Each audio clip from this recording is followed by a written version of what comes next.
FIR क्वैशिंग के दृष्टि से भारतीय संविधान के आर्टिकल 226 और section 482 of criminal procedure code, इन दोनों में क्या फ़र्क है, ये एक प्रश्न हमारे लीगल इंस्पिरेशन चैनल के एक व्यूवर है मिस्टर कौस्तुभ गोटे, इन्होंने पूछा है। बहुत ही अच्छा प्रश्न है और वीडियो के लिए बहुत ही अच्छा टॉपिक है, इसलिए आज मैं इस टॉपिक पर बात करने वाला हूँ। दोस्तों, एफआईआर क्वैशिंग को लेकर और आर्टिकल 226 में जो रिट जुरिस्डिक्शन हाईकोर्ट एक्सरसाइज करती है उसको लेकर, दोनों विषयों को लेकर मैंने इस चैनल पर ऑलरेडी काफ़ी सारे वीडियोस बनाकर अपलोड करके रखे हैं। वो दोनों को अगर आपको गहराई में जानने में इंटरेस्ट है तो ज़रूर उन वीडियोस को देखिएगा। तो जैसे कि आप जानते हैं कि, और अगर नहीं जानते हैं तो अब जान जाएंगे कि एफआईआर क्वैशिंग का एक विशेषाधिकार केवल हाईकोर्ट को होता है, और वो भी क्रिमिनल प्रोसीजर कोड के सेक्शन 482 में होता है। और भारतीय संविधान के आर्टिकल 226 में हाईकोर्ट को रिट जुरिस्डिक्शन होता है, मतलब कि 5 में से कोई भी एक रिट या उस प्रकार की रिट जारी करने का अधिकार।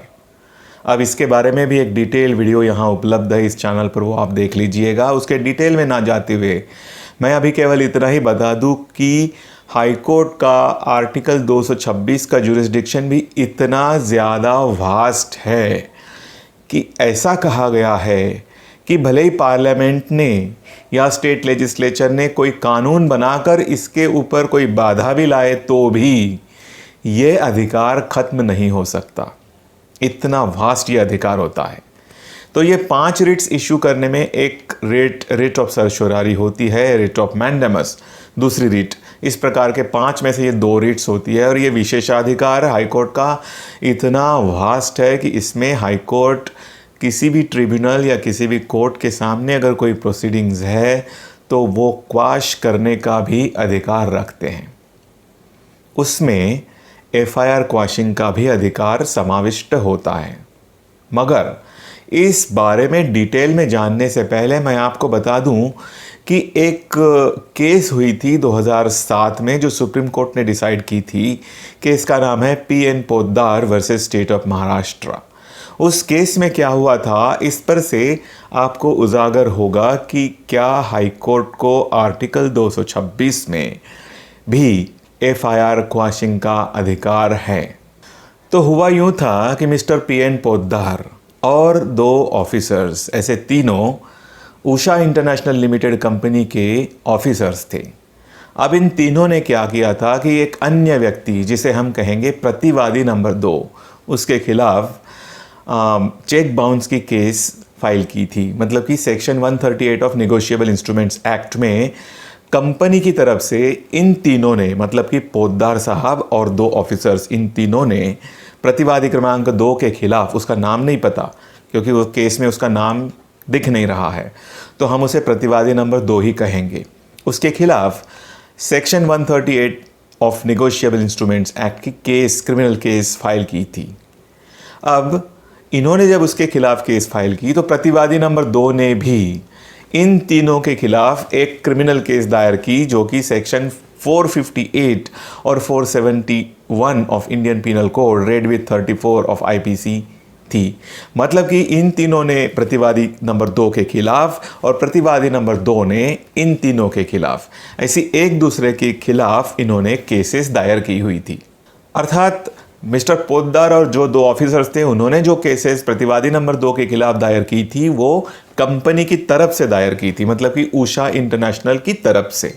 अब ऐसा हुआ कि मिस्टर पोद्दार और वो जो अन्य 2 ऑफिसर्स थे, उन्होंने बॉम्बे हाई कोर्ट में उनके खिलाफ जो एफआईआर दायर किया गया था रिस्पोंडेंट नंबर 2 के तरफ से, प्रतिवादी नंबर 2 की तरफ से, वो क्वाश करने के लिए रिट पिटीशन फाइल की, क्रिमिनल रिट पिटीशन। अब देखिए, नॉर्मली एफआईआर क्वैशिंग के लिए जो केस दायर की जाती है वो कि एक क्रिमिनल एप्लीकेशन होती है सेक्शन 482 ऑफ CRPC में, मगर इस वक्त इन्होंने जो फाइल की थी वो केस थी क्रिमिनल रिट पिटीशन, जो कि आर्टिकल 226 में होती है। अब जब ये पिटीशन हियरिंग के लिए बॉम्बे हाई कोर्ट के सामने आई तो बॉम्बे हाई कोर्ट ने ये ओपिनियन दिया कि एफआईआर क्वाशिंग के लिए रिट जुरिस्डिक्शन एक्सरसाइज नहीं किया जा सकता। और बॉम्बे हाई कोर्ट ने ये भी कहा कि भले ही इस मामले में मिस्टर पोद्दार और उन दोनों ऑफिसर्स के खिलाफ चार्जशीट भी फाइल हो गई है, फिर भी इन तीनों को अपना डिस्चार्ज लेने के लिए ट्रायल कोर्ट के सामने ही एक रेमेडी उपलब्ध है। इसलिए हाई कोर्ट ने रिट जुरिस्डिक्शन में एफआईआर क्वाशिंग के बारे में विचार करने से मना कर दिया। अब ऐसी स्थिति में रिट पिटीशन हाई कोर्ट के सामने 9 साल तक पेंडिंग रही और आखिर में बॉम्बे हाई कोर्ट ने वो रिट पिटीशन डिसमिस कर दी, खारिज कर दी। उसके खिलाफ मिस्टर पोद्दार सुप्रीम कोर्ट में गए।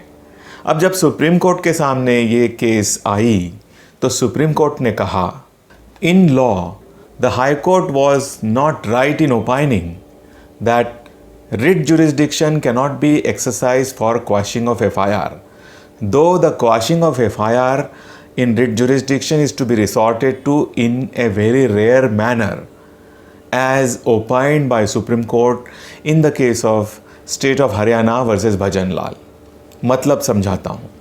सुप्रीम कोर्ट ने कहा कि हाई कोर्ट ने अपना ये ओपिनियन एक्सप्रेस करने में गलती की कि उनके रिट जुरिस्डिक्शन में एफआईआर क्वाश नहीं किया जा सकता। हाँ, भले ही एफआईआर रिट जुरिस्डिक्शन में अगर क्वाश करना है तो ऐसा बहुत ही विरले परिस्थिति में करना चाहिए, जैसा कि सुप्रीम कोर्ट ने भजन लाल के केस में बताया था। मतलब कि सुप्रीम कोर्ट ने कहा कि हाई कोर्ट का जो ओपिनियन है कि एफआईआर ये रिट जुरिस्डिक्शन में क्वाश हो ही नहीं सकता, ये गलत है। इसका दूसरा मतलब ये होता है दोस्तों कि हाई कोर्ट के रिट जुरिस्डिक्शन में भी एफआईआर क्वाश करने का पावर है, शक्ति है। हाँ, भले ही ये शक्ति अत्यंत विरले केस में एक्सरसाइज करना आवश्यक होता है, ना कि रूटीन मैनर में, क्योंकि रूटीन मैनर में एफआईआर क्वाश करने के लिए जो केस की जाती है हाई कोर्ट के सामने वो क्रिमिनल प्रोसीजर कोड के सेक्शन 482 में ही क्रिमिनल एप्लीकेशन फाइल करके की जाती है। मगर इसका मतलब ये नहीं है कि हाई कोर्ट को 226 में अपने अनुच्छेद 226 में संविधान के एफआईआर क्वाश करने का अधिकार ही नहीं है। अधिकार ज़रूर है, मगर वो अत्यंत एक्सेप्शनल सिचुएशन में, एक मतलब अपवादात्मक परिस्थिति में ही एक्सरसाइज करना होता है। तो ऐसा ओपिनियन सुप्रीम कोर्ट ने देने के बाद सुप्रीम कोर्ट ने ये कहा कि हाई कोर्ट का ये ओपिनियन सही नहीं था, इसलिए सुप्रीम कोर्ट ने हाई कोर्ट की तरफ फिर से ये मैटर रिमांड किया, फिर से ये मैटर भेजा और उनको निर्देश दिए कि मिस्टर पोद्दार और 2 ऑफिसर्स की जो केस थी रिट जुरिस्डिक्शन में वो फिर से एग्जामिन की जाए। अब ऑफ कोर्स ऐसा करते वक्त सुप्रीम कोर्ट ने ये कहा कि हम ये आदेश दे रहे हैं having regard to the facts and circumstances of that case, यानी उस पर्टिकुलर केस में जो परिस्थिति उपलब्ध थी उसको मद्देनज़र रखते हुए सुप्रीम कोर्ट ने हाई कोर्ट के तरफ ये केस फिर से भेजा, उनको निर्देश देते हुए कि आप फिर से इस पर विचार कीजिए और फिर एक बार इसको डिसाइड कीजिए। तो दोस्तों, ये जो केस थी 2007 की मिस्टर पोद्दार की, ये केस रिपोर्टेड है 2007 volume 15 supreme Court cases page 705 इस जर्नल में। उसके बाद हाल ही में सुप्रीम कोर्ट ने एक अन्य केस में जिसका नाम है Amish Devgan versus Union of India reported in 2021 volume 1 Supreme Court cases page 1।